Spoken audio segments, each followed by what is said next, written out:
Hi friends, it's Dawn, the recovery lady here, pulled over with another life recovery tip from the car.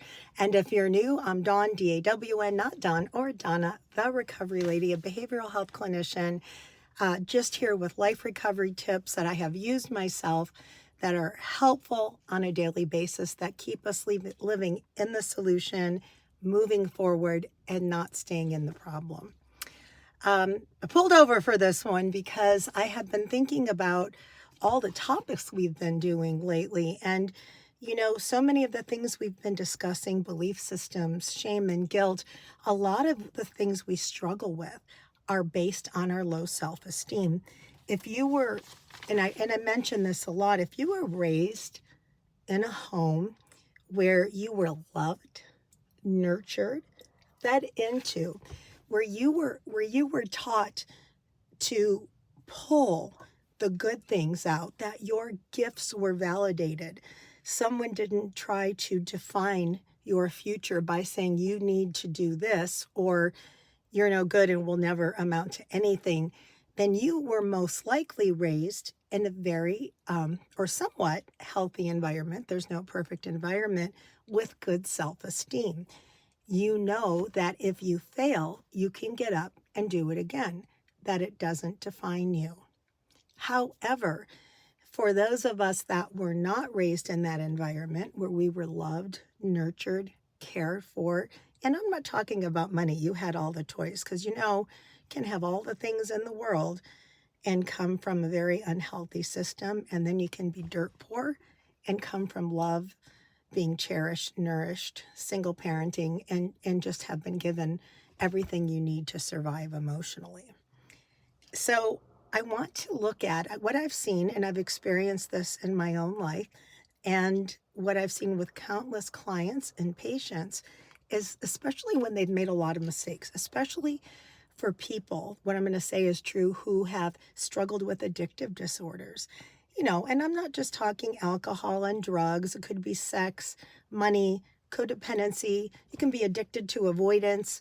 If you don't come from that model and you have tried to fill yourself based on getting that hole filled and from other areas in an unhealthy way, I have found most people don't have a good sense of self, and they don't know that they have certain rights. I have sat in sessions with people and said, you have a right to a healthy environment in your home. No, I don't, Dawn. You don't know what I've done. You don't know what I've done. You don't know what I've done. You don't know what Joe next door's done. Everybody's done something. We all carry baggage and have made mistakes. So I'm pulling over today for our parking tip to talk about what is a personal bill of rights. I did not write the personal bill of rights. This is a wonderful, wonderful list. It came from the anxiety and phobia workbook. I'll try to find the link and put it in the description below. I'm not sure what edition it's on. It's been around for a long time. If you have any anxieties, phobias, it's a great workbook. I've looked through it.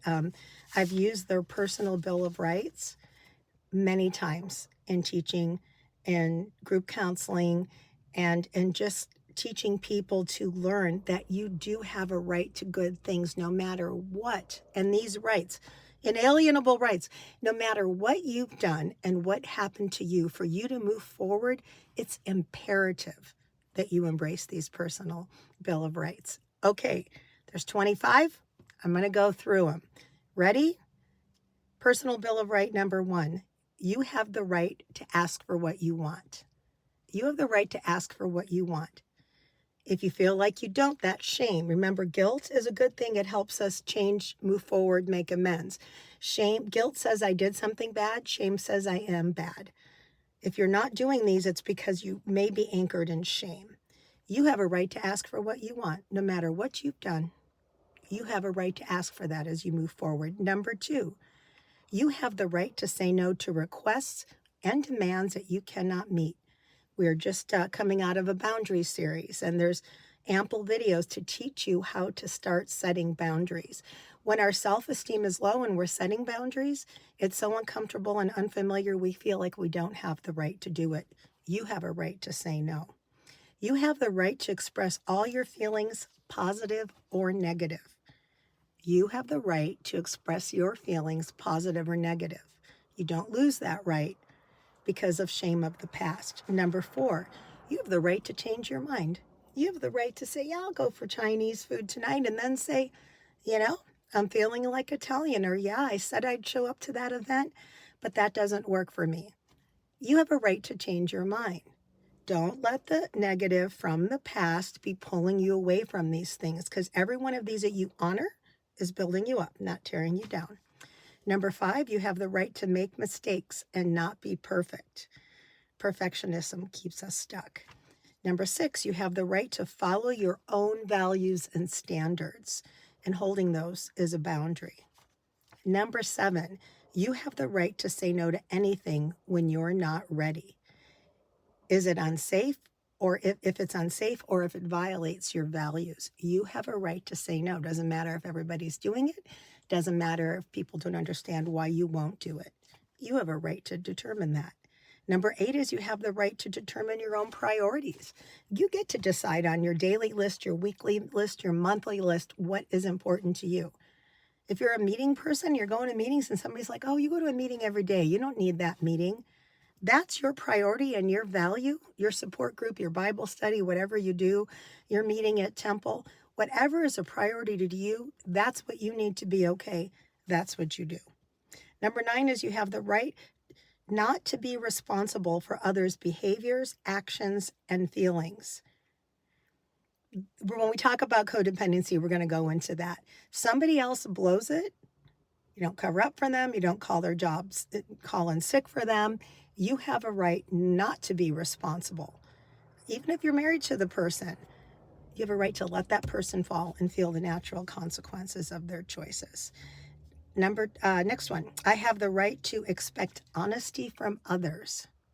If you're in any relationships, personal, work, where people aren't being honest with you, it's not a safe relationship. You have a right to expect that honesty. Not, oh, I know Joe always lies. You have a right to it. You have the right to be angry at somebody you love. It is okay to be angry and have healthy anger at somebody you love who violates you. It's what you do with the anger. That's a problem. You have a right to be uniquely yourself.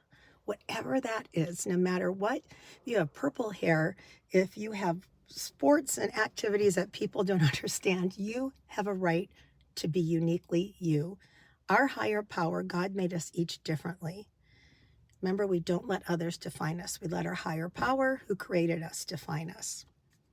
You have the right to feel scared and say, I'm afraid. I'm afraid if I go in there, I'm going to relapse. I'm afraid that's not a safe environment for me to be around those family members because they tear me down and don't build me up, and it's an abuse cycle. I am afraid. It's okay to have those feelings. You don't have to be the tough guy, the tough woman, the tough person. It's okay to have fear. You're a person. You don't have to be superhuman. In fact, you can't be. You have the right to say, I don't know. We have, and I've struggled with this myself when I was younger, especially. If somebody asks you a question, you feel like you need to come up with something. It's okay to say, I don't have the answer to that, but I'll get back to you. I notice now that I'm aware of it and I've recovered, and I'm always recovering from that, how many people say that to me, especially in the workplace, bosses. I don't know, but I'll get back to you. I don't have the answer to that. You don't have to have the answer to everything. The next one is you have the right to not give excuses or reasons for your behavior. I talked about this in one of the boundaries episodes. You don't owe people an excuse. Well, I'm sorry I was late, or I did that because this was late and that. No, I'm going to be late. You don't owe people an explanation. If you're chronically late, that's a different thing. You have a right to make decisions based on your feelings. Remember, we talked a few videos ago about, the Holy Spirit, about your gut, about your innate, what your higher power innately trained you to have instinct to know not to go into certain situations or be around certain people. Society trains us to push that down. When we get healthier and we're living in the solution, we start to listen to it. You have the right to your own needs for personal space and time. Even if you're in a marriage, doesn't mean you don't love the person. You have a right to say, I need some downtime. And if you're in a small home and there's no space, you can say, I'm going for a ride. I need to go for a drive and have some downtime. So you can build back up. I know I'm not an introvert, but I'm told introverts need that quite a bit, and that's okay. You have a right to be playful, frivolous. You have a right to have fun. This is a big one. So many people have said, if you knew how many people I've hurt and all the mistakes I've made or how much money I've blown, I don't have a right to have fun. It doesn't mean you need to go Paris sailing in Cabo San Lucas, but you can sure go down to the whatever recreational beach or forest or skiing or whatever's around you and just have some fun and laugh or bowl or play cards or board games with friends. You have that right. In fact, you need that in your soul. You have the right to be healthier than those around you. It's a big one. I've experienced this one. We can be in relationships where somebody's struggling and think, gosh, I don't want to move forward with my recovery and my getting well until this person catches up. Like I'm moving up here and my person's back here. And, I'm going to wait here till they catch up so we can move forward together. You have a right to move forward, be your best self, be healthy, live in the solution. You cannot unpack somebody else's bags. You cannot make somebody else healthy. You have a right to be in a non-abusive environment. Go over the different types of boundaries in that video. You have a right to be away from financial abuse, physical abuse, emotional, psychological, spiritual, financial. You have a right, and you need that to be okay.